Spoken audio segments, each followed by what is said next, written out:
नमस्कार। न्यूज के इकलौते फैमिली शो न्यूज की पाठशाला में आप सभी का बहुत स्वागत। मैं हूं सुशांत सिन्हा। ये वो पाठशाला जहां सबकी क्लास लगती है। और सबसे पहले आपको बता दूं कि आज कौन कौन सा चैप्टर खोलने जा रहा हूं। तिलमिलाए डोनाल्ड ट्रंप ने अब 50% टैक्स लगाया है। पीएम मोदी ऐसा क्या करने जा रहे हैं जो अमेरिका ने भी न सोचा होगा, आज आपको बताऊंगा। रूस पहुंचे अजीत डोभाल, मोदी चले चीन, अमेरिका का बुखार उतारने वाला इलाज शुरू हो गया है क्या? चारों तरफ कैमरे, सामने माइक, और भारत ने ट्रंप को ऐसा एक्सपोज किया कि ट्रंप भी सक पका के रह गए। आज आपको दिखाऊंगा। ट्रंप की हां में हां मिलाते राहुल गांधी का नया कारनामा। टैरिफ वॉर में मोदी के खिलाफ फिर अडानी खींच के ले आए भाई। इसके अलावा लाखों टन गोल्ड। टैरिफ वॉर के बीच पीएम मोदी के हाथ लगा वो खजाना कि राहुल ट्रंप का विकेट गिरना तय है क्या? इधर सोना 1 लाख के पार पहुंचा, उधर जमीन के नीचे इतना सोना निकल आया कि भारत की चमक और बढ़ जाएगी क्या? आज आपको दिखाऊंगा। मोदी के महल की वो तस्वीरें आ गई जो राहुल समेत पूरे इंडी गठबंधन को आज सोने नहीं देंगी। पीएम मोदी ने एक झटके में ऐसा क्या कर दिया कि देश का सीधा 4 लाख करोड़ रुपया बचा दिया। आज आपको दिखाऊंगा। और इसके अलावा उत्तराखंड में भयंकर तबाही के बाद अब आज और कहां फट गया बादल, क्या गजब हो गया। उत्तराखंड से लेकर देश के हर हिस्से में बाढ़ बारिश से आई भयावह तबाही की ग्राउंड रिपोर्ट का चैप्टर भी खोलूंगा। लेकिन सबसे पहले जल्दी से दिन भर की बड़ी खबरों का रिवीजन, फिर पहला चैप्टर।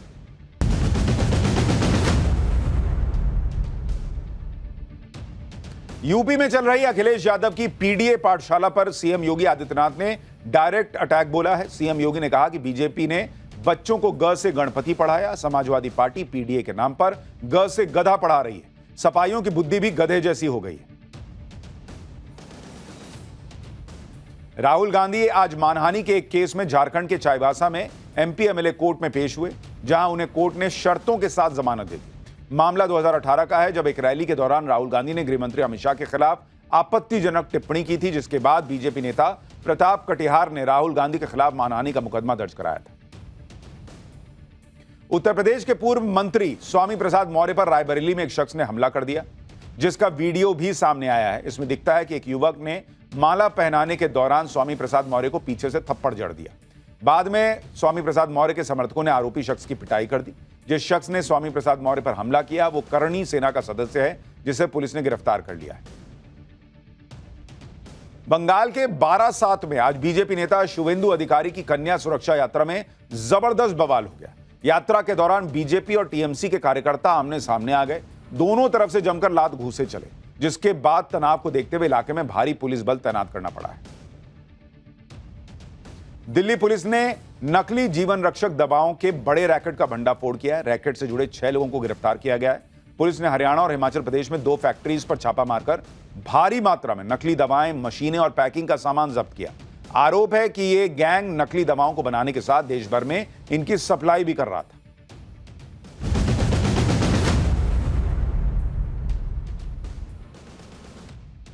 तो यह हो गया दिन भर की बड़ी खबरों का रिवीजन। अब पाठशाला का पहला चैप्टर। तिलमिलाए ट्रंप ने अब 50% टैक्स लगाया। पीएम मोदी अब ऐसा क्या करने जा रहे हैं जो अमेरिका ने भी सोचा ना होगा। रूस पहुंचे अजीत डोभाल, मोदी चले चीन, अमेरिका का बुखार उतारने वाला इलाज शुरू कर दिया क्या मोदी ने? चारों तरफ कैमरे, सामने माइक, और भारत ने ट्रंप को कैसे एक्सपोज किया कि ट्रंप भी सक पका गए। और ट्रंप की हां में हां मिलाते राहुल गांधी का नया कारनामा। टैरिफ वॉर में मोदी के खिलाफ फिर अडानी को खींचकर कैसे ले आए, आज आपको देखना चाहिए। हमारे यहां कहावत है, खिसियानी बिल्ली खंबा नोचती है। डोनाल्ड ट्रंप की हालत भी उसी खिसियानी बिल्ली जैसी है, जो खंबा ही नहीं, जो मिले उसे नोच देने के लिए तैयार बैठे। आज ट्रंप ने भारत पर एक्स्ट्रा 25% टैरिफ ठोक दिया। 25% पहले से था, अब कह रहे हैं 25% एक्स्ट्रा लगा रहा हूं, मतलब 50% टैरिफ। लेकिन ट्रंप के इस नए ऐलान में साफ पता चलता है कि वो बौखलाए हुए हैं। और ट्रंप बौखलाए हुए क्यों हैं भाई? क्योंकि ट्रंप चाहते थे कि भारत उनके सामने झुक जाए। ये मोदी का नया भारत है, झुकने को तैयार नहीं, डट के खड़ा है। दोस्ती का मामला चला नहीं। जब राष्ट्रहित की बात आई, नरेंद्र मोदी ने कहा दोस्ती उधर कोने में रख के आओ बात करने। फिर ट्रंप ने धमकाना शुरू किया। मोदी ने कहा मुझे धमकाओ मत, धमकी से काम नहीं चलती यहां। तो ट्रंप जो है वो पैर पटक के ये सब करने लगे। ट्रंप टैरिफ की धमकी देकर भारत को झुकाना चाहते हैं, लेकिन ट्रंप की धमकियों के सामने भारत झुक नहीं रहा। और हमने पाठशाला में आपको बताया था कि मोदी फायर है, ट्रंप फ्लावर समझ रहे थे। ट्रंप चाहते थे कि भारत रूस से अपनी दोस्ती तोड़ ले, तेल ना खरीदे, लेकिन मोदी ने साफ मना कर दिया कि रूस से दोस्ती वोस्ती न तोड़ेंगे यार तुम्हारे लिए। ट्रंप को आदत लग गई है कि दुनिया के देश उनको सलाम ठोकते रहें, ट्रंप जो कहें वो सब मान लें। लेकिन नरेंद्र मोदी के साथ ट्रंप का ये खेल उल्टा पड़ गया। इसी से अब ट्रंप की चीखें निकल रही हैं, क्योंकि भारत ने डोनाल्ड ट्रंप की ऐसी पोल खोल दी कि ट्रंप से सवालों का जवाब देता नहीं बन रहा। भारत ने कह दिया कि खुद अमेरिका रूस से बिजनेस कर रहा है। ट्रंप इस पर कुछ बोल नहीं पाए, दुनिया में बेइज्जत हो गए। इसके अलावा आज नरेंद्र मोदी ने कुछ ऐसे फैसले कर दिए जिससे ट्रंप को सीधा मैसेज पहुंच गया कि भारत से भिड़ना आसान नहीं। क्योंकि आप देखिए, उधर ट्रंप धमकियां देते रह गए, इधर नरेंद्र मोदी ने एनएसए अजीत डोभाल को रूस भेज दिया। वहां क्या हो रहा आगे बताऊंगा आपको। ऐसी खबरें हैं कि प्रधानमंत्री नरेंद्र मोदी अब खुद चीन जाने वाले हैं। रूस के राष्ट्रपति व्लादिमीर पुतिन के भी भारत आने की खबरें चल रही हैं। यानी जो हमने पाठशाला में आपको बताया था, RIC रशिया इंडिया चाइना, उसकी तरफ अब और चीजें तेजी से बढ़ती दिख रही हैं। इधर मोदी जिनपिंग से मिलेंगे, फिर मोदी और पुतिन मिलेंगे। नरेंद्र मोदी ने पूरा गेम सेट कर दिया कि भाई डोनाल्ड ट्रंप, तुम अमेरिका में बैठो, अमेरिका के राष्ट्रपति हो, लेकिन हमको डिक्टेट ना करो। हम अपनी दोस्ती अपने हिसाब से करेंगे, और अगर ये सब करोगे तो तुम्हारी दोस्ती भी भूल जाएंगे। ट्रंप का बुखार उतार देने वाला इलाज शुरू हो चुका है। ट्रंप की हालत यह हो गई है कि जो ट्रंप खुद को दादा समझते थे, वो सवालों तक का सामना नहीं कर पा रहे। जबान लड़खड़ाने लगी है, बॉडी लैंग्वेज बदलने लगी है, बौखलाहट सातवें आसमान पर है ट्रंप की। आज डोनाल्ड ट्रंप का एक वीडियो सामने आया जिसमें भारत और रूस को लेकर उनसे सवाल किया गया, जिस पर वो अब्बा डब्बा जब्बा करने लगे, मतलब सही से जवाब नहीं दे पाए। किस सवाल ने ट्रंप की बोलती बंद कर दी? कौन सी रिपोर्ट आई है जो बता रही है कि ट्रंप भारत का कुछ नहीं बिगाड़ पाएंगे? 50% टैक्स से कैसे ट्रंप खुद अमेरिका का नुकसान कर रहे हैं? वहां क्या क्या महंगा हो जाएगा? मोदी चीन क्यों जाने को तैयार हो रहे हैं? ट्रंप की हां में हां मिलाने वाले राहुल गांधी मोदी ट्रंप के टैरिफ वॉर में अडानी को क्यों खींच के लाए? ये सब आपको दिखाऊंगा। लेकिन बॉस, जो जबरदस्त टैरिफ युद्ध चल रहा है उसकी एक झलक देखिए।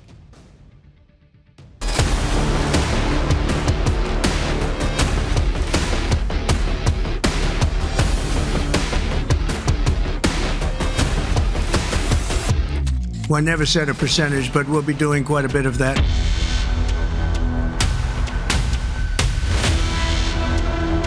पार्लियामेंट चला नहीं पा रहे हैं, ट्रंप जी का सामना नहीं कर पा रहे हैं, क्या हो गया है? आज दुनिया की अर्थव्यवस्था कई आशंकाओं से गुजर रही है। भारत को भी अपने आर्थिक हितों को लेकर सजग रहना ही है।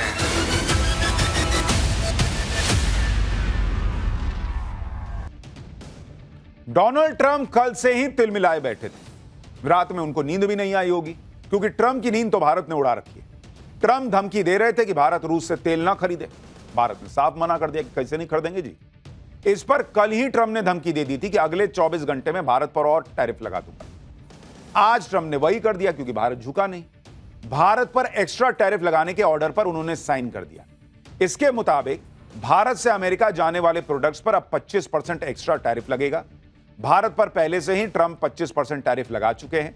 दोनों को मिला दीजिए तो भारतीय प्रोडक्ट्स पर 50% का टैक्स लगेगा। टैरिफ के नए रेट आदेश जारी होने के 21 दिन बाद, यानी 27 अगस्त से लागू। टैरिफ की नई दर उन सामानों पर नहीं लगेगी जो अमेरिका के लिए ऑलरेडी रवाना हो चुके हैं। वो प्रोडक्ट जो 17 सितंबर 2025 से पहले इस्तेमाल के लिए लाए गए हैं, उन पर भी नई दरें लागू नहीं हो। यानी मोटे तौर पर ट्रंप ने पहले तो जो एक्स्ट्रा टैरिफ लगाया है उसके लिए 27 अगस्त की डेट रख दी। यानी यह धमकी ज्यादा है, एग्जीक्यूशन कम। दूसरा, जो माल ऑलरेडी पहुंच रहा है या पहुंच चुका है उस पर कोई टैरिफ अभी बढ़ा हुआ नहीं लगेगा। यानी ट्रंप खेल खेल रहे हैं और सोच रहे हैं भारत दबाव में आएगा, मोदी दबाव में आने को तैयार नहीं। ट्रंप का क्लियर कट धमकी और ब्लैकमेल का खेल अब दिख रहा है, क्योंकि एक्स्ट्रा टैरिफ 27 अगस्त को लागू होगा, जबकि इससे 2 दिन पहले यानी 25 अगस्त को ट्रंप की टीम ट्रेड डील पर भारत आने की बात कर रही है। अगर एक्स्ट्रा टैरिफ लगाना है तो पहले ही लगा देते। 21 दिन किस बात का वेट कर रहे हैं? मुहूर्त देख रहे हैं। दूसरी बात, आज हम जो पाठशाला में आपको बताएंगे वो उन लोगों के कान से धुआं निकाल देगा जो लोग ट्रंप की इन धमकियों पर उछल रहे हैं। ट्रंप ने भारत पर जो भारी भरकम टैरिफ लगाया है वो उनके अपने लोगों को ही घायल करेगा। भारत का तो ज्यादा कुछ बिगड़ेगा नहीं, और इस पर एक रिपोर्ट भी आ गई है। लेकिन ट्रंप की ये छुरियां अमेरिका के लोगों को जख्मी कर देंगी। आज आपको दिखाऊंगा वहां पर जरूरी दवाइयां जो भारत से जाती हैं वो कैसे अमेरिका के लोगों के लिए महंगी हो जाएंगी। भारत की इन दवाइयों के बगैर अमेरिका का काम कैसे नहीं चल सकता, और इसके अलावा कौन कौन से भारत के प्रोडक्ट हैं जिनके बिना अमेरिका के लोगों का काम नहीं चलता और वो महंगे होने वाले हैं, अमेरिका पे ही मार पड़ने वाली है, आज आपको सब दिखाऊंगा। लेकिन पहले यह भी देख लीजिए कि नरेंद्र मोदी ने डोनाल्ड ट्रंप की क्या हालत इस वक्त कर दी। ट्रंप को ऐसे ऐसे झटके लग रहे हैं जो ट्रंप ने कभी सोचा नहीं था, और ट्रंप की धमकियों का भारत कोई लोड नहीं ले रहा। ऊपर से ट्रंप को भारत ऐसा एक्सपोज कर रहा है कि ट्रंप से बोलते नहीं बन रहा। आप डोनाल्ड ट्रंप की बॉडी लैंग्वेज देखिए कैसी हो गई।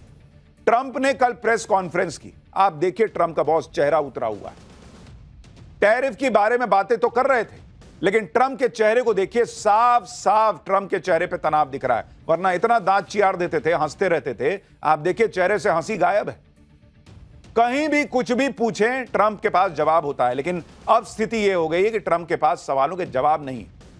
पूरे प्रेस कॉन्फ्रेंस के दौरान ट्रंप बहुत असहज दिख रहे थे। इसी प्रेस कॉन्फ्रेंस में ट्रंप से भारत के आरोपों के बारे में पूछा गया कि अमेरिका भी तो रूस के साथ बिजनेस करता है बॉस, आप कौन मुंह से भारत को धमका रहे हैं?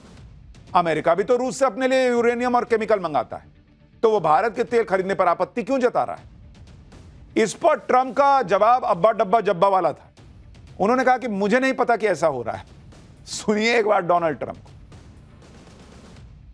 India says that the U.S. imports Russian uranium, chemicals, fertilizers, while criticizing their energy imports. Your response to that, sir? I don't know anything about it. I'd have to check, but we'll get back to you on that. Yeah, please. Donald Trump ने कहा कि मुझे नहीं पता कि America रूस से क्या क्या मंगा रहा है, मुझे चेक करना पड़ेगा। अरे बॉस, पहले अपना घर देखो ना। आप मंगा रहे हो सब कुछ, आप जो पैसा दे रहे हो वो यूक्रेन के लोगों के खिलाफ यूज नहीं हो रहा, और भाई साहब को पता था कि झूठ बोल रहा है, इसलिए तुरंत बोले नेक्स्ट क्वेश्चन, कि कहीं पलट के दोबारा काउंटर क्वेश्चन ना हो जाए। और कैसे राष्ट्रपति हैं बॉस, आपको यही नहीं पता कि रूस से क्या सामान जो है वो आपके यहां आ रहा है? डोनाल्ड ट्रंप इस तरह से एक्सपोज हो गए तो पैर पटक रहे हैं, एक्स्ट्रा टैरिफ लगाने का ऑर्डर दे रहे हैं। लेकिन ट्रंप का यह बुखार भी नरेंद्र मोदी बहुत जल्दी उतारने वाले हैं। पीएम मोदी ने डोनाल्ड ट्रंप को पहले ही यह साफ मैसेज दे दिया कि किसी भी कीमत पर रूस से दोस्ती तो नहीं टूटेगी। और ट्रंप की धमकियों के बीच उन्हें और अच्छे से समझाने के लिए पीएम मोदी ने एनएसए अजीत डोभाल को रूस भेज दिया। एनएसए अजीत डोभाल रूस में राष्ट्रपति पुतिन से मिल सकते हैं। मीटिंग में रूस से कच्चा तेल खरीदने पर ट्रंप की धमकी को लेकर बात हो सकती है। यानी पीएम मोदी ने अपना खास संदेश लेकर एनएसए अजीत डोभाल को रूस भेजा है। इस मीटिंग में S-400 एयर डिफेंस सिस्टम की जल्द डिलीवरी पर भी बात हो सकती है। इतना ही नहीं, इसी महीने विदेश मंत्री एस जयशंकर भी रूस जाएंगे। वो भारत और रूस की सरकार के बीच व्यापार टेक्नोलॉजी को लेकर जो कमीशन बना है उसकी बैठक में हिस्सा लेंगे। बैठक में व्यापार ऊर्जा जरूरतों पर चर्चा हो सकती है।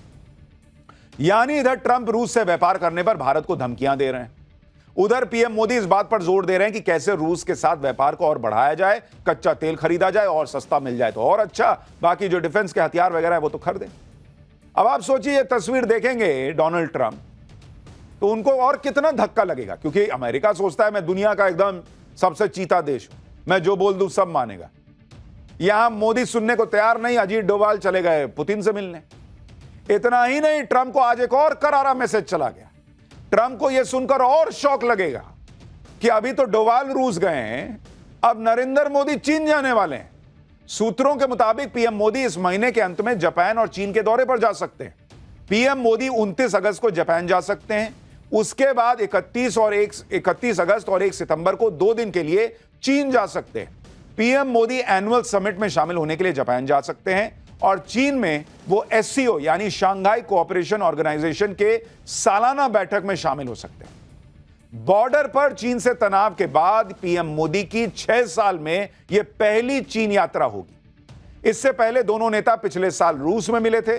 गलवान संघर्ष के सालों बाद उनकी यह पहली मुलाकात थी। पीएम मोदी ऐसे वक्त में चीन जा रहे हैं जब चीन भी अमेरिका की टैरिफ धमकियों का सामना कर रहा है, जब ट्रंप चीन को भी धमका रहे हैं कि वो रूस से तेल ना खरीदे। यानी भारत और चीन भले ही पारंपरिक तौर पर अच्छे मित्र ना रहे हों, लेकिन अभी दोनों के लिए एक कॉमन सिरदर्द है। उस कॉमन सिरदर्द का नाम है ट्रंप, और ट्रंप की टैरिफ वाली धमकी। तो नरेंद्र मोदी और नरेंद्र मोदी का भारत, जिनपिंग और जिनपिंग का चीन, दोनों मिलकर जो है वो अब ट्रंप को टैकल करने की बात कर रहे हैं। और दोनों ही नहीं, एक तरह से आपका ये रशिया भी, तीनों देश। आप देखिए कि अमेरिका चीन को भी 100% टैरिफ लगाने की धमकी दे रहा है। चीन के सवाल पर ट्रंप कैसे अब्बा डब्बा जब्बा हो गए वो भी एक बार देखिए। Do you still plan to follow through on your threat to impose 100% tariffs on all countries that purchase Russian energy, including China? One never said a percentage, but we'll be doing quite a bit of that. We'll see what happens over the next fairly short period of time. But we'll see what happens. Yep. यानी Trump अब कह रहे हैं कि मैंने percentage नहीं बोला था कि 100% लगाऊंगा। भाई को समझ में सब आ रहा है और वो ये सोच रहे हैं कि मैं ऐसा करूंगा और मेरा काम निकल जाएगा। अरे बॉस, ये वो दुनिया नहीं है पुरानी वाली जहां अमेरिका ने कह दिया और दुनिया ने मान लिया। ट्रंप कुछ बिगाड़ नहीं पाएंगे अगर भारत, चीन, रूस एक हो गए। ये बात हम आपको पाठशाला में कई बार बता भी चुके हैं। रूस की तो भारत से पुरानी दोस्ती है, चीन के साथ भी गेम सेट हो रहा है। ट्रंप इसी वजह से भारत और चीन दोनों को टारगेट कर रहा है। लेकिन ट्रंप को सबसे तगड़ा जवाब मिल जाएगा जब नरेंद्र मोदी, शी जिनपिंग और पुतिन की तिकड़ी एक साथ दिखेगी। और यह होने वाला भी है, क्योंकि ऐसी खबरें हैं कि एससीओ समिट के लिए पुतिन भी चीन जा सकते हैं। यानी इधर मोदी चीन में होंगे, उधर पुतिन चीन में होंगे, जिनपिंग तो वहां होंगे ही होंगे। और आप सोचिए जब यह तस्वीर आएगी रशिया, इंडिया, चाइना, तो अमेरिका में डोनाल्ड ट्रंप के दिलों पे चलेंगी छुरियां। अब चीन में तीनों नेता एक साथ आ गए तो ट्रंप को तगड़ा मैसेज चला जाएगा। यानी कुछ दिन रुकिए, ट्रंप के सिर पर जो भूत सवार है ना, जो वो सोच रहे हैं कि बच्चे की तरह पैर पटकेंगे और सारे लोग मनाने आ जाएंगे कि अरे मेरा बाबू क्या बोल रहा है, बाबू बोलना 25%, 50%, क्या ऐसा नहीं होता दुनिया में भाई। पैर पटकने से काम नहीं चलता, क्योंकि ट्रंप कितनी भी धमकियां दे लें, कितना भी टैरिफ का जोर लगा लें, भारत हिलने वाला नहीं। अगर ट्रंप सोच रहे हैं कि वो टैरिफ की धमकियां देकर भारत का कुछ बिगाड़ लेंगे, तो आप ये देख लीजिए कि भारत की इकोनॉमी कल भी मजबूत थी, आज भी मजबूत है और आगे भी मजबूत रहेगी। भारत की इकोनॉमी डेड नहीं है, बल्कि दुनिया की सबसे तेजी से बढ़ती इकोनॉमी है। और यह बात आज रिजर्व बैंक ऑफ इंडिया ने फिर से दोहरा दी। आरबीआई ने भारत की जीडीपी ग्रोथ रेट का अनुमान जारी किया है, जिसके मुताबिक 2025-26 में भारत की जीडीपी ग्रोथ का अनुमान 6.5% है। ट्रंप के टैरिफ से भारत के निर्यात को थोड़ा नुकसान तो होगा, लेकिन भारत की मजबूत आर्थिक बुनियाद इसे संभाल लेगी। यानी आरबीआई कह रहा है कि ठेंगे से हमको फर्क नहीं पड़ रहा, हम 6.5% से बढ़ते रहेंगे, जो करना कर लो। फिर कुछ लोग कहेंगे कि अरे ये तो आरबीआई है, भारत का रिजर्व बैंक है, ये तो भारत के लिए अच्छा ही बोलेगा। अरे भैया, ग्लोबल एजेंसियां भी बता रही हैं कि ट्रंप के टैरिफ से भारत पर कोई बहुत खास फर्क इकोनॉमी को लेकर, जीडीपी ग्रोथ पर नहीं पड़ने वाला।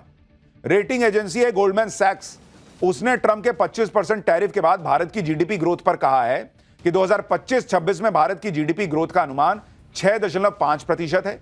25% टैरिफ के बाद जीडीपी ग्रोथ भारत की 0.1% गिरेगी और भारत की जीडीपी 6.4% से की ग्रोथ से आगे बढ़ेगी। अगले साल भी यही चला तो 0.2 हो जाएगा और भारत 6.4 से 6.3 की गति से आगे बढ़ेगा। यानी विदेशी एजेंसीज भी कह रही हैं कि भारत को 0.1-0.2% का बहुत होगा तो नुकसान होगा, इससे ज्यादा कुछ नहीं। यानी डोनाल्ड ट्रंप भारत की जो इकोनॉमी रॉकेट बनी हुई है, उस रॉकेट पे पत्थर मारना चाह रहे हैं। अरे कितना दूर मारोगे यार, रॉकेट ऊपर जा रहा है अंतरिक्ष में। ट्रंप हमारा तो कुछ ज्यादा बिगाड़ नहीं पाएंगे, लेकिन ट्रंप याद रखें कि जो वो आग लगा रहे हैं, उस आग में खुद अमेरिका के लोगों के हाथ जलेंगे। हमने आपको पाठशाला में बताया था कि अगर ट्रंप भारत के प्रोडक्ट पर टैक्स बढ़ा देंगे, बढ़े हुए दाम का बोझ अमेरिका पर आएगा। आप देखिए अमेरिका में क्या क्या महंगा हो जाएगा। बहुत सबसे बड़ी बात, दवाइयां महंगी हो जाएंगी, ज्वेलरी महंगी हो जाएगी, प्रेशियस स्टोन्स महंगे हो जाएंगे, गहने, अनमाउंटेड डायमंड्स महंगे हो जाएंगे, गोल्ड प्लेटेड पीसेस महंगे हो जाएंगे, स्मार्टफोन तक महंगा हो जाएगा, towel, cotton sheet, table cloth महंगी हो जाएगी। डोनाल्ड ट्रंप को यह सब देख के जो पसीना आएगा, वो पसीना जिस तौलिए से पूछेंगे वो महंगा मिलेगा boss. Baby cloth, suits, solar panel component सब महंगे हो जाएंगे। और इनमें कई ऐसे प्रोडक्ट हैं जो अमेरिका में सिर्फ भारत से ही जाते हैं। दूसरे देश का कंपटीशन ना के बराबर है। यानी चाहे भारत के प्रोडक्ट महंगे हो जाएं, लेकिन अमेरिका के लोगों को वही खरीदना पड़ेगा, क्योंकि बहुत विकल्प नहीं है। भाई मैं आपको बता रहा हूं, पब्लिक भर भर के गाली देगी अमेरिका की डोनाल्ड ट्रंप को, जो वो कर रहे हैं। जैसे आप देखिए कि ट्रंप पहले ही भारत पर 50% टैरिफ की बात कर रहे हैं, उसके ऊपर कह रहे हैं कि फार्मास्यूटिकल्स पर 250% टैरिफ लगा दूंगा। हमने आपको पहले ही बताया था कि भारत पर टैरिफ लगाने से अमेरिका में इलाज महंगा हो जाएगा, इलाज में देरी होने लगेगी, दवाइयां महंगी हो जाएंगी, क्योंकि अमेरिका में 1/3 फार्मास्यूटिकल भारत एक्सपोर्ट करता है। भारत में करीब 50% सस्ती जेनरिक दवाइयां अमेरिका में अमेरिका में करीब 50% सस्ती जेनरिक दवाइयां भारत से जाती हैं। जेनरिक दवाई भी महंगी हो जाएगी। भारतीय दवा कंपनियां अमेरिका में जीवन रक्षक कैंसर की दवाएं, एंटीबायोटिक्स और पुरानी बीमारियों के इलाज में जरूरी दवाएं किफायती दाम पर उपलब्ध कराती हैं। इस सप्लाई चेन में किसी भी तरह की रुकावट दवाओं की कमी और उनकी कीमतों को बढ़ाने का कारण बनेगा, जिससे अमेरिकी उपभोक्ताओं और हेल्थ सर्विस सेक्टर को नुकसान पहुंचेगा। कर लो महंगा, 50, 100, 200, 500, 1500 जितना करना है कर लो। तुम्हारे यहां लोग जो हैं वो दवा नहीं खा पाएंगे। यह हाल तब है जब खुद ट्रंप अमेरिका में दावा कर रहे हैं कि वो अभी तक दवाइयों के 1500% दाम घटा चुके हैं। ये भाई साहब कुछ भी बोलते हैं, इनकी जीभ लपलपाती है और ये कुछ भी बोल देते हैं। अब वो दवाइयों पर पहले 150% टैरिफ लगाएंगे, फिर 250% टैरिफ लगाएंगे और कह रहे मैंने 1500% की छूट दे दी है। आपको ट्रंप के इस दोनों फालतू प्लान के बारे में एक एक करके बताता हूं। इसी रविवार को जब ट्रंप से दवाइयों के दाम को लेकर सवाल किया गया तो उन्होंने रिपोर्टर से कहा कि उन्होंने तो 15% दाम कम कर दिए हैं। लेकिन अब ट्रंप के इस दावे को अमेरिका में मजाक उड़ रहा है, क्योंकि ये तो सब जानते हैं कि किसी भी चीज का दाम 100% ही कम किया जा सकता है। 100% दाम घटाने का मतलब है सामान मुफ्त में मिलना। लेकिन ट्रंप तो कह रहे मैंने 1500% घटा दिया। यानी ट्रंप ने अमेरिका में दवाई तो मुफ्त करवाई ही, साथ में दवाई का 14 गुना दाम भी दिया डोनाल्ड ट्रंप के हिसाब से। भाई वो कह रहे मैंने 1500% सस्ता कर दिया। 100% में तो दवाई मुफ्त हो जाती है। मतलब इनके हिसाब से अमेरिका में कोई दवाई खरीदने जा रहा है तो दुकान वाला उसको दवाई भी दे रहा है और 14 गुना पैसा भी दे रहा है कि भाई ये पैसा भी ले जा, ये ट्रंप ने दिया है। कुछ भी बोल देना है। दूसरी तरफ अमेरिका में एक्सपर्ट कह रहे हैं कि ट्रंप ने दवाइयों के दाम बहुत ज्यादा घटा दिए हैं। ऐसा कोई संकेत नहीं है। यूनिवर्सिटी ऑफ सदर्न कैलिफोर्निया से जुड़े हेल्थ पॉलिसी के डायरेक्टर जेफरी जॉयस ने ट्रंप के दावे को झूठा बता दिया, क्योंकि अगर 1500% दाम कम हो जाएंगे तो इसका मतलब तो यह है कि दवाई कंपनियां कस्टमर को दवाइयां भी देंगी और साथ में पैसा भी देंगी। कुल मिलाकर दवाइयां महंगे होने के सवाल पर ट्रंप ने अमेरिका की जनता को गोल गोल घुमा के छोड़ दिया। अमेरिका में अब इस पर ट्रंप पर बहुत सवाल उठ रहे हैं कि अमेरिकी लोगों के लिए जरूरी सामान महंगे हो जाएंगे, क्योंकि ट्रंप के टैरिफ वॉर का सीधा असर अमेरिकी पब्लिक पर पड़ रहा है। अमेरिका दुनिया के सबसे बड़े फूड इंपोर्टर देशों में से एक है। अमेरिका में खाने पीने की चीजों की पैदावार कम होती है और वो अपनी खाद्य जरूरतें दुनिया के अलग अलग देशों से सामान मंगा के पूरी करता है। लेकिन ट्रंप ने उन देशों पर भारी टैरिफ लगाया है जहां से वो सामान मंगाता है खाने का। यानी ट्रंप ने आम अमेरिकी जनता की खाने की थाली भी महंगी कर दी। आप देखिए कि अमेरिका सबसे ज्यादा फूड प्रोडक्ट कनाडा से मंगाता है, जबकि कनाडा पर ही ट्रंप ने 35% का टैरिफ लगा दिया। कनाडा से मशरूम, मीट, मछली, गेहूं, ओट्स, मैपल जूस सब मंगाता है।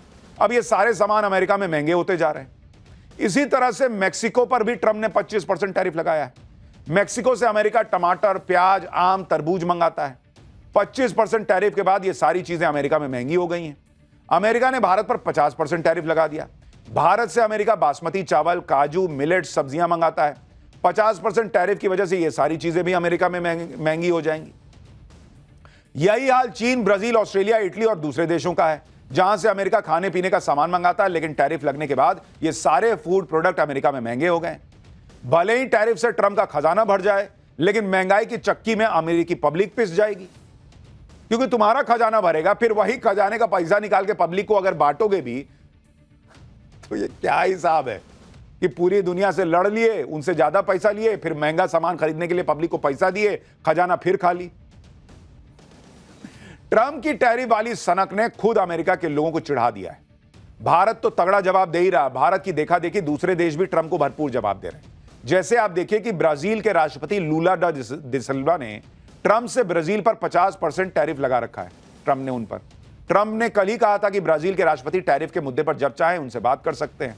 ट्रंप के इस प्रस्ताव को लूला दा सिल्वा ने ठुकरा दिया। ब्राजील के राष्ट्रपति ने कहा कि वो ट्रंप को कभी फोन ना करेंगे। ट्रंप को फोन करने के बजाय वो पीएम मोदी और शी जिनपिंग को फोन करना पसंद करेंगे। लूला दा सिल्वा ने पुतिन का भी नाम लिया। ब्राजील के राष्ट्रपति ने कहा कि वो कई देशों के राष्ट्रपतियों को फोन करेंगे, लेकिन ट्रंप को तो कभी ना करें। अब आप ये समझिए कि ब्राजील के राष्ट्रपति ने किन लोगों का नाम लिया। पीएम मोदी का लिया, शी जिनपिंग का लिया, पुतिन का लिया। पहले जब भी महाशक्तियों की बात होती थी तो सिर्फ अमेरिका, रूस और बाद में चीन का जिक्र होता था, लेकिन अब ग्लोबल लेवल पर महाशक्तियों की लिस्ट में भारत का नाम लिया जाता है। नरेंद्र मोदी से बात करूंगा, यह कहा जाता है। यही है न्यू वर्ल्ड ऑर्डर। रूस, चीन और भारत मिलकर ऐसा ट्रायंगल बना रहे हैं कि अमेरिका के लिए यह बरमूडा ट्रायंगल ना साबित हो जाए और उसकी इकोनॉमी वहां जाके गायब ना हो जाए, बल्कि अमेरिका को चुनौती भी दे रहा है यह ट्रायंगल। अब इससे ट्रंप का बौखलाना तो बनता ही है। ट्रंप की स्थिति फिलहाल यह है कि वो खुद नहीं समझ पा रहे कि करना क्या है।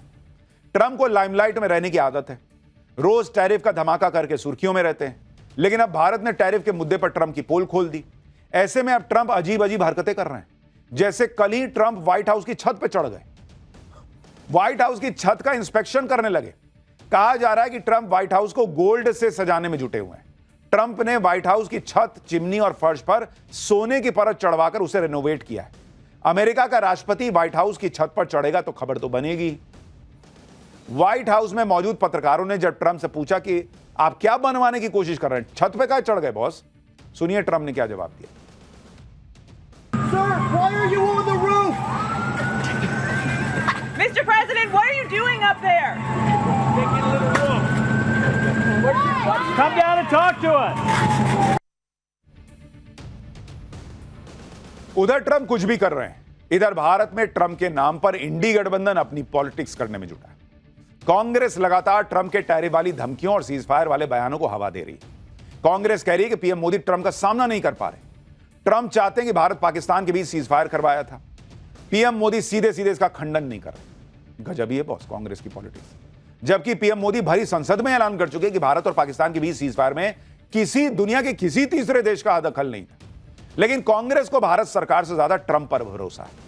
आज कांग्रेस ने ट्रंप के सीजफायर वाले बयानों को सोशल मीडिया पर शेयर किया। कांग्रेस की सोशल मीडिया टीम ने ट्रंप के 28 बयानों को कंपाइल करके 28 विंडो में सारे बयान सोशल मीडिया पर शेयर कर दिए। बड़ी मेहनत लगी होगी ये सब करने में। अगर इतनी मेहनत कांग्रेस सोशल मीडिया के बजाय ग्राउंड पर करे तो शायद कुछ सीटें आ जाएं, बढ़ जाएं। यहां पब्लिक को अपने देश के प्रधानमंत्री पे भरोसा है, उनको ट्रंप के 28 बयान दिख रहा है। 28 क्या 280 बार बोल दे, हम अपनी संसद में बोले गए अपने प्रधानमंत्री पे विश्वास करें कि ट्रंप पे विश्वास करें। लेकिन कांग्रेस तो अलग हवा में रहती है। प्रियंका वाड्रा भी कह रही है कि पीएम मोदी घबरा क्यों रहे हैं, ना तो संसद चला पा रहे हैं, ना ही ट्रंप का सामना कर पा रहे हैं। एक बार प्रियंका वाड्रा को सुनिए। घबरा क्यों रहे हैं? इतने दुर्बल हो गए हैं, पार्लियामेंट चला नहीं पा रहे हैं, ट्रंप जी का सामना नहीं कर पा रहे हैं, क्या हो गया है?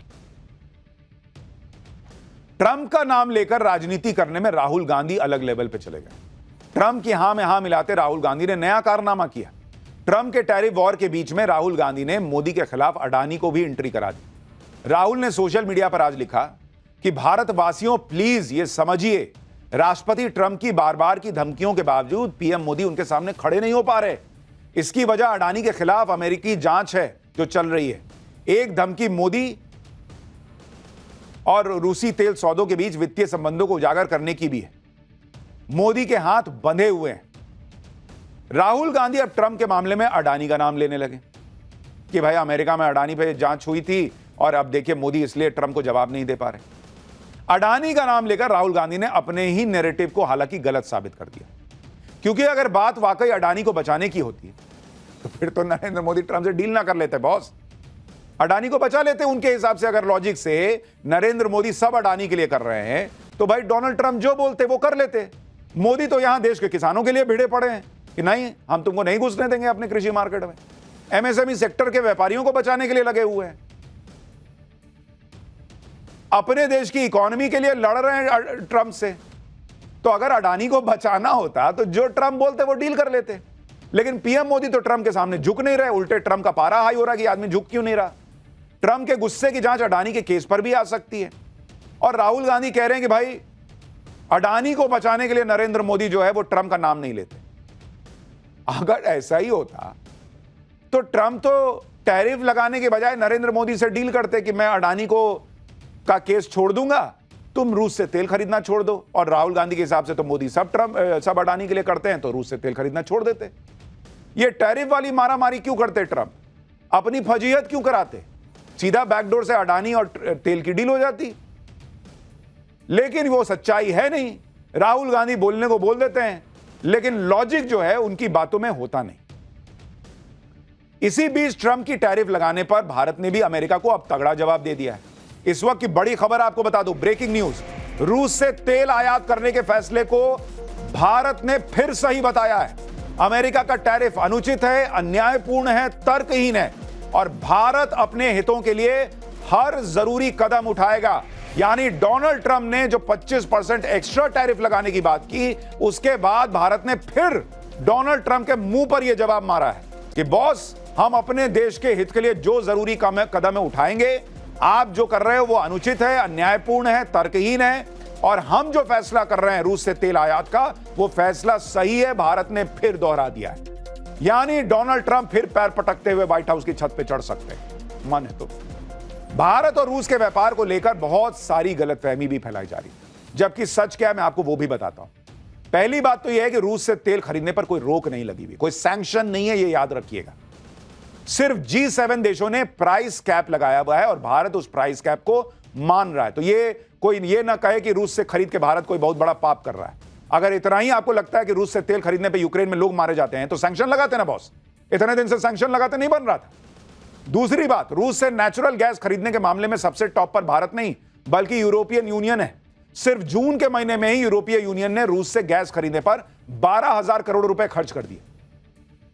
तो डोनाल्ड ट्रंप यूरोपीय यूनियन से क्यों नहीं बात करते बॉस? तीसरी बात, रूस का पेट्रोलियम प्रोडक्ट्स का 26% तो नेटो सदस्य तुर्की खरीद रहा है। चौथी बात, अगर भारत रूस से कच्चा तेल खरीदना बंद कर दे तो इंटरनेशनल मार्केट में दाम $200 प्रति बैरल तक भी जा सकते हैं। तो डोनाल्ड ट्रंप जो है ना, ये सब जो कर रहे हैं इसमें उनकी खुद की झुंझलाहट है। उनको चाहिए नोबेल पीस प्राइज, उनसे रुक नहीं रहा है रशिया यूक्रेन का युद्ध। वो सोचते हैं भारत तेल खरीदना कम कर देगा तो शायद रुक जाएगा, वहां इकोनॉमी पे असर पड़ेगा। फिर भारत जो है वो अपने स्टैंड पर खड़ा है तो फजीहत हो रही है, चिड़चिड़ाए जा रहे हैं। अरे ऐसे नहीं होता बॉस कि आप कुछ भी कह दें और दुनिया मानने लगेगी। और स्पेशली नया भारत, नया क्या पुराना भी नहीं सुनता था। 1971 में इनको हमने जवाब दिया है। भारत पर रूस से तेल खरीदने का आरोप लगाने वालों को विदेश मंत्री एस जयशंकर ने भी करारा जवाब दिया। जयशंकर से सवाल पूछा गया कि रूस के साथ भारत के संबंधों की वजह से नाराजगी बढ़ रही है। इस पर एस जयशंकर ने कहा कि कई देशों के पाकिस्तान के साथ संबंध हैं। इस लॉजिक के हिसाब से तो भारत को भी गुस्सा आना चाहिए। खैर, नरेंद्र मोदी डोनाल्ड ट्रंप से उनकी धमकी वाली पॉलिटिक्स से तो डील कर ही रहे हैं, वर्ल्ड ऑर्डर को लेकर नई चीजें तो कर ही रहे हैं। लेकिन बॉस, एक बहुत बड़ी चीज और हुई है जिसी पर पाठशाला में अगला चैप्टर है। लाखों टन गोल्ड, टैरिफ वॉर के बीच पीएम मोदी के हाथ लगा वो खजाना कि राहुल ट्रंप का विकेट गिरना तय है क्या? इधर सोना 1 लाख के पार पहुंचा, उधर जमीन के नीचे इतना सोना मिल गया क्या कि भारत की चमक और बढ़ जाएगी। अब इसका चैप्टर खोल रहा हूं। ट्रंप से टैरिफ वॉर के बीच पीएम मोदी के हाथ क्या ऐसा खजाना लग गया है जिससे ट्रंप और राहुल गांधी दोनों का विकेट गिरना तय माना जा रहा है? आज ये चैप्टर आपके लिए लेकर आया। डोनाल्ड ट्रंप तो पाकिस्तान में तेल का खजाना तलाश रहे थे, लेकिन असली खजाना तो पीएम मोदी के हाथ लग गया, ये कहा जा रहा है।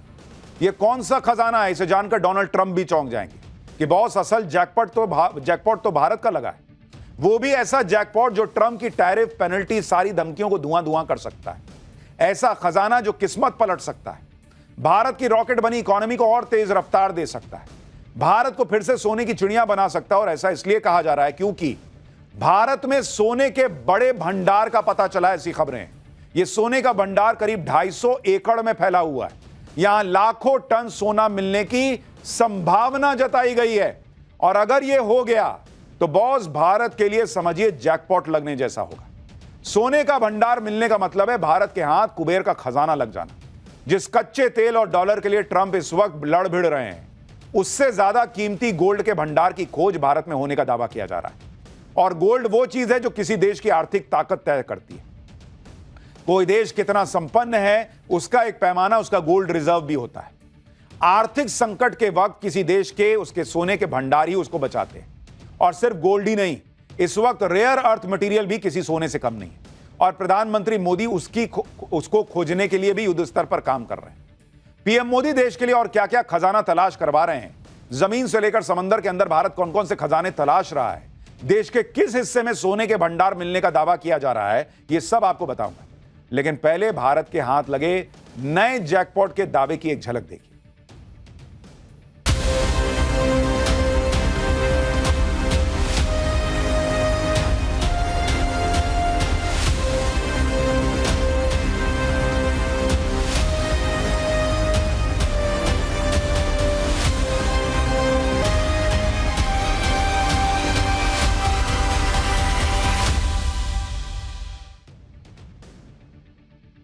सबसे पहले आपको वो जगह दिखाता हूं जहां सोने का बड़ा भंडार मिलने का दावा किया जा रहा है।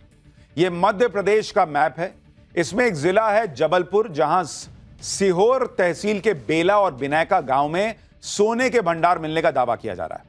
पिछले कई सालों से इस इलाके में सोने का भंडार तलाशने के लिए सैंपलिंग का काम चल रहा है और दावा किया जा रहा है कि भूवैज्ञानिकों ने सैंपल्स में सोना मिलने की पुष्टि भी कर दी है। मध्य प्रदेश के जबलपुर में मिले सोने के भंडार को जैकपॉट क्यों कहा जा रहा है, इसकी इस डिटेल सुनेंगे तो खुद ही समझ जाएंगे। जबलपुर में लाखों टन सोना मिलने का अनुमान है और अगर 1 टन का हिसाब लगाएं तो 1 टन में 1000 किलो होता है और आज की तारीख में 10 ग्राम सोने की कीमत 1 लाख रुपए के पार पहुंच चुकी है। इस हिसाब से 1 किलो सोने की कीमत 1 करोड़ रुपए से ज्यादा होती है और 1 टन सोने की कीमत 1000 करोड़ रुपए से ज्यादा। इससे अंदाजा आप लगा सकते हैं कि अगर लाखों टन सोना मिल गया तो उसकी कीमत क्या होगी। हालांकि अभी यह अनुमान है, कितना लाख टन मिलेगा, 1000 टन मिलेगा, यह तो बाद में पता चलेगा, लेकिन दावा किया जा रहा है कि भारत के हाथ हो सकता है जैकपॉट लग गया। अभी तक भारत में किस राज्य में गोल्ड ओर के सबसे ज्यादा रिसोर्सेज मौजूद हैं, यह भी आपको बता देता हूं। जैसे बिहार में 44%, राजस्थान में 25% और कर्नाटक में 21%। इस लिस्ट में पहले ओडिशा का नाम जुड़ा और अब मध्य प्रदेश का नाम भी शामिल हो गया है। हालांकि भारत में इस वक्त 3 खदानों से सोना निकाला जाता है। इसमें से 2 खदानें कर्नाटक में हैं। कर्नाटक के रायचूर जिले में हुट्टी और ऊटी गोल्ड माइन है। एक गोल्ड माइन झारखंड के पूर्वी सिंहभूम जिले में है जिसका नाम हीराबुद्दीनी गोल्ड माइन है। लेकिन इन गोल्ड माइन से निकलने वाला सोना भारत के सालाना सोने की खपत का मात्र 0.5% से भी कम है। भारत में हर साल करीब 1.6 टन सोने का उत्पादन होता है, जबकि सालाना खपत करीब 782 टन है। जबलपुर में सोने का बड़ा भंडार मिलने का जो दावा किया जा रहा है वो भारत के लिए जैकपॉट हो सकता है, क्योंकि भले ही डॉलर दुनिया पर राज करता हो, लेकिन इसकी कीमत में उतार चढ़ाव आता रहता है। जब से ट्रंप दूसरी बार अमेरिका के राष्ट्रपति बने हैं तब से डॉलर भी लगातार कमजोर हो रहा है और जब डॉलर ने गोते लगाए हैं दुनिया की कई इकोनॉमी बर्बाद हुई। ऐसे में किसी भी देश की इकोनॉमी को मजबूत बनाए रखने के लिए गोल्ड बहुत इंपॉर्टेंट हो जाता है।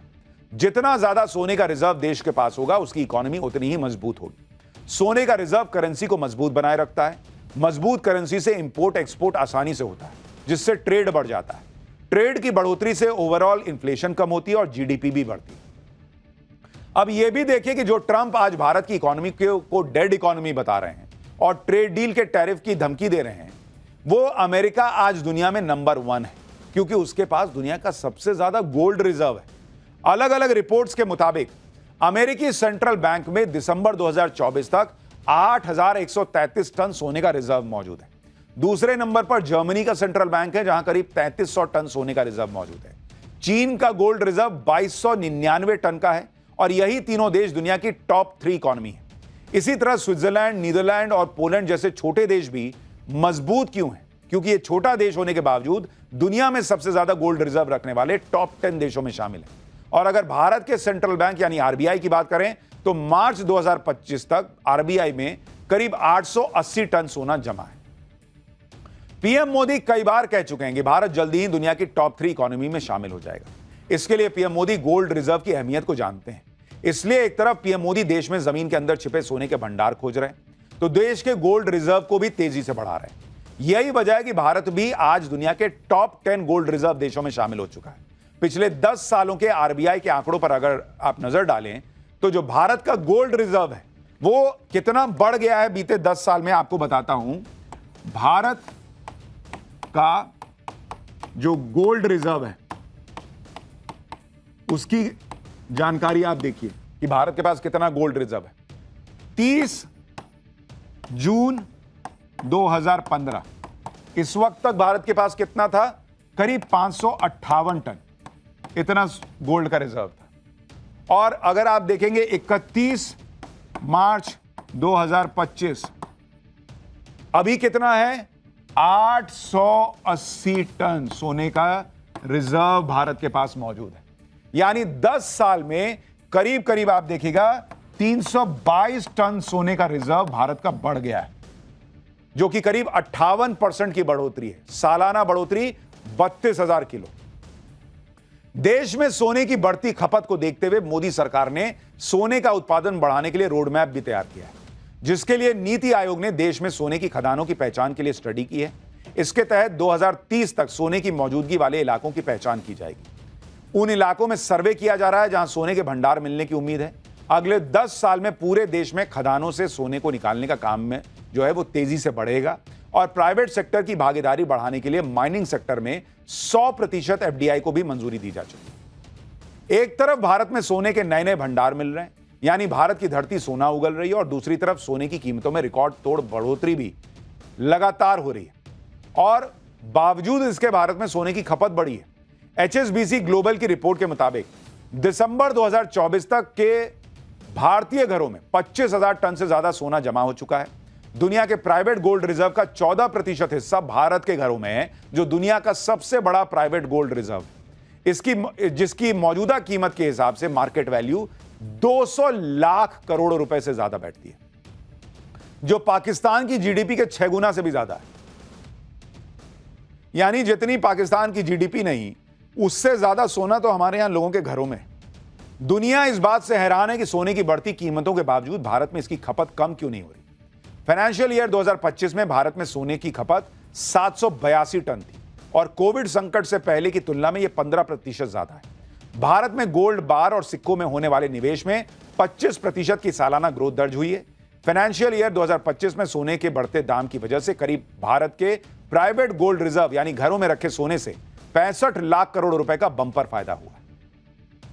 यह पीएम मोदी की फॉरवर्ड प्लानिंग का ही नतीजा है कि देश में सालों से जमीन और समंदर के नीचे दबे खजानों को एक एक करके ढूंढा जा रहा है। जैसे मध्य प्रदेश के जबलपुर में सोने के बड़े भंडार का मिलने का दावा किया जा रहा है, जिसकी तस्वीर आपको दिखा रहा हूं, जहां लाखों टन सोना दबा होने का अनुमान है। जबकि कुछ समय पहले ही जम्मू कश्मीर में 30 साल से दबे व्हाइट गोल्ड नाम से मशहूर लिथियम आयन के भंडार को ढूंढा गया, जिसके बारे में हमने पाठशाला में आपको विस्तार से बताया था। देश में पहली बार 59 लाख टन लिथियम का भंडार मिला, जिसकी कीमत 36 लाख करोड़ रुपए से ज्यादा बैठती है। इसी तरह अंडमान सागर में 2 lakh crore litre crude oil का भंडार मिलने का अनुमान है। खुद पेट्रोलियम मंत्री हरदीप सिंह पुरी ने इसका दावा किया है और अगर यह अनुमान सही निकला तो इससे भारत की जीडीपी करीब 5 गुना तक बढ़ सकती है। तेल कंपनियों ने इस क्रूड ऑयल रिजर्व के लिए सर्वे और ड्रिलिंग का काम भी शुरू कर दिया है। माना जा रहा है कि अगर यह क्रूड ऑयल रिजर्व मिल गया तो भारत को तेल के लिए किसी दूसरे देश पर निर्भर नहीं रहना होगा और इकोनॉमी को भी जबरदस्त बूस्ट मिलेगा। तो अब ये सोने का भंडार जो है वो मिलने का दावा अगर सही साबित हुआ तो भारत के लिए चांदी ही चांदी। लेकिन नरेंद्र मोदी का काम यही नहीं रुक रहा। अब आप कहेंगे इतना सोना मिल गया तो मैं तो महल बनवाऊंगा, लेकिन क्या नरेंद्र मोदी ने महल बनवाया? आपने कहानी बीच में बहुत सुनी होगी कि मोदी ने महल बनवाया है। मोदी के महल की वो तस्वीरें आ गई हैं जो राहुल समेत पूरे इंडी गठबंधन को आज सोने नहीं देंगे। पीएम मोदी ने एक झटके में ऐसा क्या कर दिया कि देश का सीधा 4 लाख करोड़ रुपया बचा दिया। आज आपको वो भी दिखाता हूं। जो लोग कुछ दिन पहले तक कह रहे थे कि पीएम मोदी अपने लिए महल बनवा रहे हैं, आज पीएम मोदी ने उसकी तस्वीरें पूरी दुनिया को दिखा दी। पीएम मोदी ने आज दिल्ली में कर्तव्य पथ पर बने कर्तव्य भवन इमारत का उद्घाटन किया। यह इमारत सेंट्रल विस्टा प्रोजेक्ट का अहम हिस्सा है। वही सेंट्रल विस्टा प्रोजेक्ट जिसको यह बोलकर पॉलिटिक्स में बेचा गया कि अरे मोदी तो अपने लिए महल बनवा रहे हैं। यह है वो सो कॉल्ड महल नरेंद्र मोदी का। जो कर्तव्य भवन है सरकारी दफ्तर है।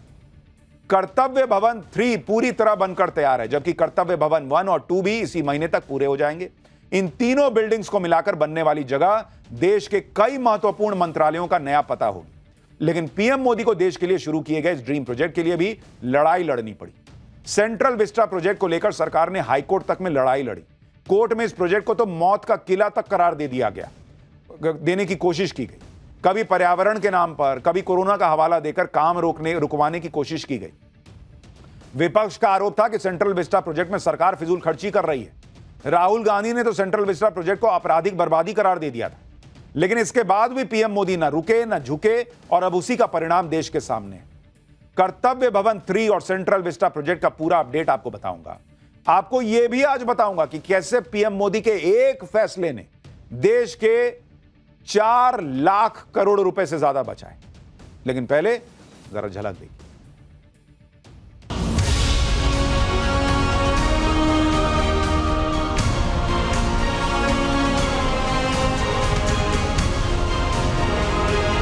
जहां कर्मचारी सहज हो,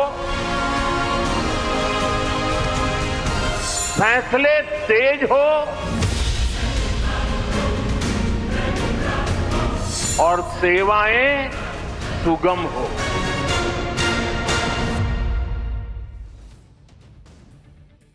कर्तव्य भवन देश के पावर सेंटर का नया पता होगा। दिल्ली में ऐसी जगह जहां से पूरा देश कंट्रोल होगा। देश के सभी 51 मंत्रालय और विभाग एक ही जगह, एक ही छत के नीचे हों। उसी सेंट्रल विस्टा में बनने वाली पहली बिल्डिंग का आज पीएम मोदी ने उद्घाटन कर दिया।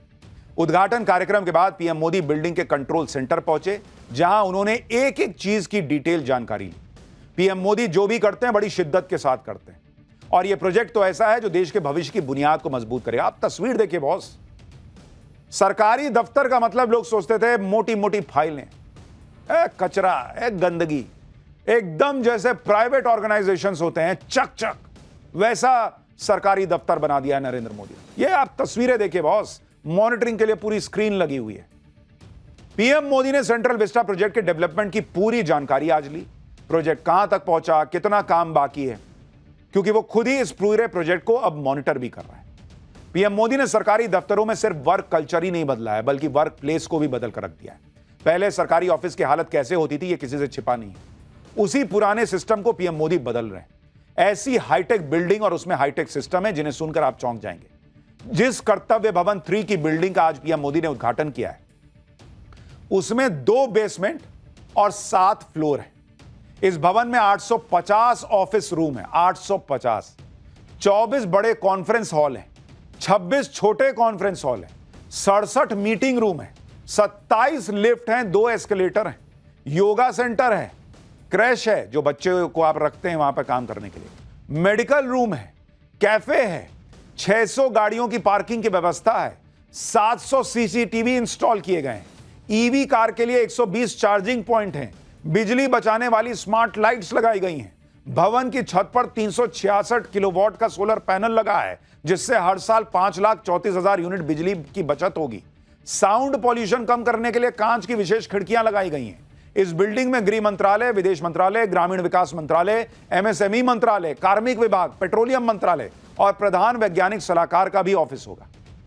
यानी कर्तव्य भवन बनने से पूरा का पूरा सरकारी सिस्टम चकचक हो जाएगा बॉस। सुनिए पीएम मोदी ने इसके बारे में क्या बताया। जहां कर्मचारी सहज हो, फैसले तेज हो और सेवाएं सुगम हो, इसलिए कर्तव्य पथ के आसपास एक होलिस्टिक विजन के साथ कर्तव्य भवन जैसी विशाल इमारतों का निर्माण किया जा रहा है। ये तो पहला कर्तव्य भवन पूरा हुआ है। अभी कई कर्तव्य भवनों का निर्माण तेजी से चल रहा है। ये ऑफिसेस जब आसपास शिफ्ट होंगे, नजदीक नजदीक हो जाएगी, तो इससे कर्मचारियों को सही वर्क एनवायरनमेंट मिलेगा। यानी जिसे नरेंद्र मोदी का फिजूल खर्ची वाला प्रोजेक्ट बताया गया, कुछ लोगों ने कहा मोदी अपना महल बनवा रहे हैं वगैरह वगैरह, नरेंद्र मोदी एक पुराने सिस्टम को ओवरहॉल कर रहे हैं। एक ऐसा सरकारी सिस्टम बना रहे हैं जहां लोगों का ऑफिस जाने का मन करे, एक अच्छी जगह बैठकर काम करने का मन करे, और सारे ऑफिसेज इतने करीब हों कि इंटरैक्शन में कोई दिक्कत ना हो। इस पूरे प्रोजेक्ट की जरूरत क्यों पड़ी वो भी आपको समझाता हूं। अभी ज्यादातर मंत्रालय साउथ और नॉर्थ ब्लॉक में बने भवनों में चल रहे हैं। ये सभी बिल्डिंग 1950 से 1970 के बीच बनाई गई। ये बिल्डिंग अब काफी पुरानी हो चुकी है। इनके रखरखाव पर सालाना खर्च काफी आ रहा है। इन बिल्डिंग में न तो कोई आधुनिक तकनीक थी, न ही पर्याप्त जगह थी। मंत्रालय अलग अलग जगह फैले हुए थे, जिससे प्रशासनिक कामों में भी दिक्कत आती थी। सुरक्षा, फायर सेफ्टी और ग्रीन बिल्डिंग नॉर्म्स भी पुरानी इमारतों में पर्याप्त नहीं थी। ऐसे में इन मंत्रालयों को नए और अत्याधुनिक भवनों में शिफ्ट करने के लिए कर्तव्य भवन बनाने की जरूरत पड़ी। इसके अलावा सरकार को मंत्रालयों के भवनों के लिए 1500 करोड़ रुपए का किराया चुकाना होता था। सेंट्रल विस्टा प्रोजेक्ट पूरा होने के बाद हर साल सरकार के 1500 करोड़ रुपए जो किराए पे जा रहे थे वो बच जाएंगे। कर्तव्य भवन की सभी 10 बिल्डिंग अंडरग्राउंड कनेक्टेड रहेंगी। इससे सभी मंत्रालयों में कनेक्टिविटी अच्छी रहेगी तो काम भी तेजी से होगा, साथ ही सरकारी कर्मचारियों को बेहतर वर्क स्पेस और टेक्नोलॉजी सपोर्ट की सुविधा मिलेगी। यानी नरेंद्र मोदी इस देश में नया संसद भवन लेके आए, जिसको जितना बोलना था बोलता रहे। भाई ये पीढ़ियां इस संसद भवन को इस्तेमाल करेंगी ना। वैसे ही सेंट्रल विस्टा को इतनी गाली दी गई, अब ये जो दफ्तर बन रहा है, क्या जीवन भर नरेंद्र मोदी ही पीएम रहेंगे? कोई अगला बनेगा, कोई उसके बाद बनेगा। देश के लिए एक विरासत है ये, देश को आधुनिक बनाने की तरफ बढ़ने वाला कदम है। सुनिए पीएम ने क्या कहा इसको लेकर। भारत सरकार के अलग अलग मंत्रालय दिल्ली के 50 अलग अलग जगहों से चल रहे हैं। इनमें से बहुत सारे मंत्रालय तो किराए की बिल्डिंग में है। इनके किराए पर जितने रुपए खर्च हो रहे थे वो अपने आप में बहुत बड़ा आंकड़ा है। और वैसे पूरा हिसाब लगाएं तो बहुत बड़ा है, लेकिन अगर मोटा मोटा हिसाब लगाएं तो 1,500 करोड़ रुपया प्रति वर्ष इसमें जाता है। अभी तक ये मंत्रालय जिन बिल्डिंग में चल रहे हैं उनमें से कई बिल्डिंग तो 100 साल पुरानी, लेकिन किसी ने वो नहीं सोचा जो पीएम मोदी ने सोचा और पूरा करके दिखाया। क्योंकि मोदी से पहले तो देश में इमारतें खड़ी होती थी भ्रष्टाचार की, लेकिन इस करप्शन कल्चर को खत्म करके जो पैसे बचे उससे असल में इमारतें खड़ी हो रही हैं और नया सिस्टम बन रहा है। आज प्रधानमंत्री नरेंद्र मोदी ने यह भी बताया कि कैसे देश के 4,30,000 करोड़ रुपए जो करप्शन में जाते थे वो बचाए गए हैं, और सिर्फ एक फैसले से इन पैसों को बचा के देश के काम में लगाया गया है। सुनिए पीएम मोदी ने कैसे चौंकाने वाली बात बताई कि 4 लाख करोड़ रुपए बचे हैं एक फैसले से। 10 करोड़ लाभार्थी ऐसे थे जिनका कभी जन्म ही नहीं हुआ था। इनके नाम पर पहले की सरकारें पैसे भेज रही थी और वो पैसा इन फर्जी लाभार्थियों के नाम पर बिचौलियों के खाते में जा रहा था। इस सरकार में इन सभी 10 करोड़ फर्जी नामों को हटा दिया गया है और अभी ताजा आंकड़ा है कि इससे देश के 4,30,000 करोड़ रुपए से ज्यादा 4,30,000 करोड़ रुपए से ज्यादा ये पैसे गलत हाथों में जाने से बचे हैं। प्रधानमंत्री मोदी आज कर्तव्य भवन के उद्घाटन के बाद सबसे पहले उन लोगों से मिले जो इस पूरे प्रोजेक्ट की नींव है। पीएम मोदी ने प्रोजेक्ट से जुड़े इंजीनियर्स और श्रमिकों से मुलाकात की। पीएम मोदी जब सेंट्रल विस्टा प्रोजेक्ट के मजदूरों से मिले तो सिर्फ फोटो क्लिक नहीं करवाई, बल्कि पीएम मोदी ने श्रमिकों से सीधा संवाद किया, प्रोजेक्ट से जुड़े एक्सपीरियंसेस शेयर किए।